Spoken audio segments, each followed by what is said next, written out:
তেলচুৰৰ পৰা উৎকোচ লৈ গ্ৰেপ্তাৰ সাংবাদিক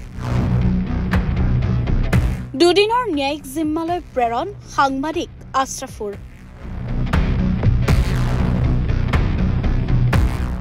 গণতন্ত্ৰৰ চতুৰ্থ স্তম্ভত পুনৰ কালিমা খানিলে শিৱসাগৰ আমগুৰি ঘাটৰ স্বয়ম্ভু সাংবাদিক আশ্ৰাফুৰ ৰহমান ওৰফে আশ্ৰফে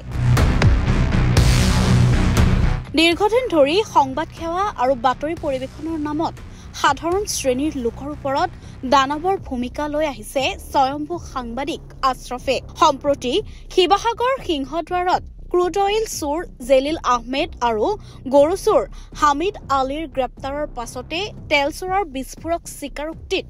স্বয়ম্ভু সাংবাদিক আশ্ৰাফুৰ ৰহমান ওৰফে আশ্ৰফক গ্ৰেপ্তাৰ কৰে জয়সাগৰ আৰক্ষীয়ে তেলচোৰৰ পৰা উৎকোচ লোৱাৰ অভিযোগত গ্ৰেপ্তাৰ হয় সাংবাদিকগৰাকী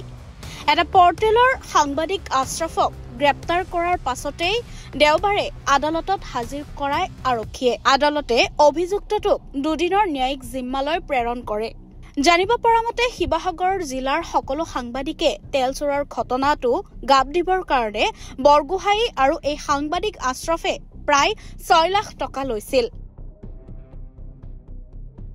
তেলচোৰ জেলিল আহমেদে এই কথা সদৰি কৰিছে আৰক্ষীৰ সন্মুখত আনহাতে আনটো অভিযুক্ত পাপু বৰগোহাঁই সম্প্ৰতি পলাতক এতিয়া জয়সাগৰ আৰক্ষী চকী তথা শিৱসাগৰ সদৰ থানাৰ তদন্তকাৰী আৰক্ষীয়ে পোহৰলৈ আনিব এই কাণ্ডৰ লগত আৰু কোন কোন সাংবাদিক নতুবা নেতা জড়িত হৈ আছে টিংৰাইত আমি এটা সোৰ্চৰ মতে গৈ লোকেশ্যন ট্ৰেচ কৰি আমি টিংৰাই ৰাইটান গাঁৱৰ পৰা আমি ধৰা গৈছে তাক জেলিল আহমেদ ভেনু গাড়ী এখন হোণ্ডাই ভেনু গাড়ী এখন আমি পলাবলৈ চেষ্টা কৰা নাই যিহেতু আমি তাক হাতেলতে তাত হৈ আছিলো